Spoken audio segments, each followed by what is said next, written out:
தோசை போடும் அப்படின்னு நான் வந்தேன். திருப்பி போட்டுக்கிறேன் அக்கா, இப்போ நான் ஓர் பண்ணிடுமோ அப்படின்ற பயம் நான் பண்ணிக்கட்டுமா அப்படின்னு. சரி பண்ணடா. நண்பர்கள் அனைவருக்கும் வணக்கம். ஆக்சுவலா சாண்ட்ராக்கு பிக் பாஸ் ஒரு சீக்ரெட் டாஸ்க் தந்திருப்பாரு. அதை பத்தி உங்களுக்கு தெரிஞ்சிருக்கும்னு நினைக்கிறேன். இந்த டாஸ்க்குக்காக நீங்க வேற ஒருத்தரை சேர்த்துக்கலாம் அப்படின்ற மாதிரி பிக் பாஸ் சொல்லியிருப்பாரு. இவங்க பிரஜின் கிட்ட தான் சீக்ரெட்டா இதை பத்தி பேசிட்டாங்க. அதாவது பிக் பாஸ் எனக்கு ஒரு டாஸ்க் தந்திருக்காரு, இந்த டாஸ்க்கை நம்ம 2 பேர் சேர்ந்து பண்ணலான்ற மாதிரி சொல்லிட்டாங்க.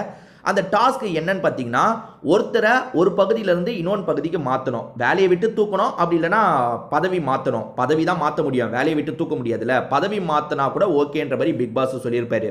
அதாவது மொத்தமாக 4 டீம் பிரிஞ்சிருக்காங்கல்ல, அந்த 4 டீமில் யாரையாவது ஒருத்தரை ஸ்வாப் பண்ண வைக்கணும். இதை மட்டும் நீங்கள் கரெக்டாக பண்ணணும். அதுக்கும் நான் உங்களுக்கு ஒரு வழியை அமைச்சு தருவேன். அடுத்து ரிவ்யூ மீட்டிங் 2 நடக்கும். அதாவது எல்லாருமே உட்காந்து பேசுங்க, ஆளை மாற்றுங்கன்ற மாதிரி நானே வாய்ப்பை ஏற்படுத்தி தருவேன். அப்போ நீங்கள் சாமர்த்தியமாக உள்ள புந்து மாற்றி விட்டுறணும். அதுக்கேற்ற வேலையை பாருங்க. இதை நீங்கள் கரெக்டாக பண்ணிட்டீங்கன்னா உங்க 2 பேர், அதாவது நீங்க 2 பேர், நீங்களும் உங்க ஹஸ்பண்டை சூஸ் பண்ணியிருக்கீங்கன்னா 2 பேர்ல யாராவது ஒருத்தருக்கு நாமினேஷன் ஃப்ரீ பாஸ் எடுத்துக்கலாம். அதே மாதிரி இன்னொருத்தரை நீங்க நாமினேட் பண்றது இன்னொருத்தருக்கு நாமினேஷன் ஃப்ரீ பாஸ் தரணும்னா தரலாம். இந்த மாதிரி ஒரு விஷயத்த சொல்லியிருக்காருன்னு வச்சுக்கோங்களேன். அதை எக்ஸிக்யூட் பண்றதுக்காக சாண்ட்ரா என்ன பண்றாங்கன்னா, நைட்டு நேரம் கொஞ்சம் கொஞ்சமா பேசுறாங்க. முதல்ல என்ன சொல்றாங்க, திவாகர் எனக்கு கம்ஃபர்டபுளா இல்லை, அவர் சரியா வேலை பார்க்க மாட்டாருன்ற மாதிரி விக்ரம் கிட்ட சொல்றாங்க. விக்ரம் தானே மேனேஜர், அதனால தான் சொல்றாங்க. இதை தாண்டி இப்ப வியானாவை பத்தி சொல்லிட்டு இருக்காங்க. வியானாவையும் எதுக்கு கொண்டு வராங்கன்னு தெரியல. அதாவது திவாகர் தான் முடிவு பண்ணிட்டாங்கன்னா வியானாவை எதுக்காக கொண்டு வராங்கன்னு தெரியல. ஒருவேளை வியானா திவாகர் 2 பேரையும் மாற்ற வைக்கிறதுக்கு நம்ம ட்ரை பண்ணலாம், அதுக்கான எஃபர்ட்டை போடலான்னு முடிவு பண்ணிட்டாங்களா என்னன்னு தெரியல. இப்ப விக்ரம் கிட்ட சில விஷயங்களை சொல்லிட்டு இருக்காங்க. அதாவது வியானாவை பத்தி சில விஷயங்களை சொல்லிட்டு இருக்காங்க. என்ன சொல்றாங்கன்னா, அந்த தோசை டாஸ்க் வந்ததுல நான் முதல்ல தோசையெல்லாம் ஊத்தி வச்சிட்டேன், எல்லாமே கரெக்டா பண்ணி வச்சிட்டேன். ஆனா வியானா இருக்காங்கல்ல, அக்கா நான் தோசை சுடுவாக்கா அப்படின்ற மாதிரி கேட்டு தோசையை சுட்டாங்க. பிரச்சனை என்னன்னா, உங்களுக்கு தோசையை ஒழுங்கா சுட தெரியல, இருந்தாலுமே சுடணுன்ற மாதிரி சுட்டாங்க. எங்க இந்த தோசையில நான் ஸ்கோர் பண்ணிட போறேன்றதுக்காக தோசையை அவங்க சுடணுன்றதுக்காக இப்படி பண்ணாங்கன்ற மாதிரி சொல்றாங்க.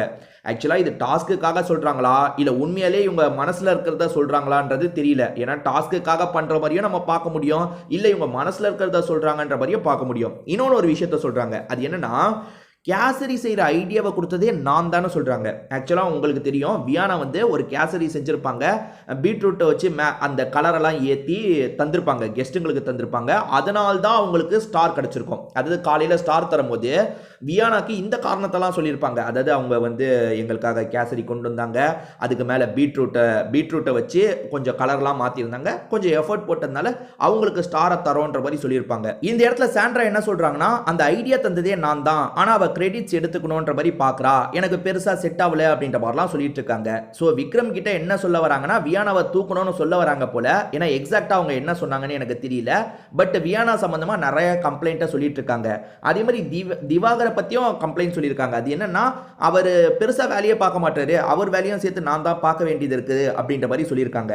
ஸோ இவங்க இந்த மாதிரிலாம் குற்றச்சாட்டு வைக்கிறத பற்றி விக்ரம் அவங்க கிட்ட கன்ஃபார்ம் பண்ணணும்னு நினைக்கிறாரு. ஏன்னா இவங்க சொல்றாங்க, அதை அவங்க கிட்ட கேட்கணும் அவர் கேட்கிறாரு, அவங்க வேற மாதிரி சொல்றாங்க. அதாவது வியானாவும் திவாகரும் வேற மாதிரி சொல்றாங்க. வியானா என்ன சொல்றாங்கன்னா, திவாகர் என்ன வேலை பார்த்தாரு, நான் பார்த்தேன், அப்படி இப்படின்ற மாதிரிலாம் சொல்றாங்க. ஸோ விக்ரமுக்கு இது சீக்ரெட் டாஸ்க்னு தெரியாது. அதாவது சாண்ட்ரா சீக்ரெட் டாஸ்க்குக்காக இந்த விஷயத்தெல்லாம் சொல்றாங்க போல. அதாவது அவங்க பண்றது எனக்கு பிடிக்கல, டீமை விட்டு மாற்றணுன்றதெல்லாம் இவங்களா காரணத்தை கொஞ்சம் கிரியேட் பண்ணி சொல்றாங்க போல. விக்ரம் மாத்திரன்ட்டாரு யாரவரையும் இவங்க கிட்ட பேசும்போது, ஓகே உங்களுக்கு பிரச்சனைனா நான் மாத்திரன்ற மாதிரிலாம் சொல்லிட்டாரு. ஆனால் அவங்க கிட்டேயும் கன்ஃபார்ம் பண்ணணும்னு பேசுறாரு. அநேகமாக சாண்ட்ரா இந்த டாஸ்க்ல ஜெயிச்சிருவாங்கன்னு தான் தோணுது. ஏன்னா ஆல்மோஸ்ட் இவர் மாத்திர நிலைமைக்கே வந்துட்டாருங்க.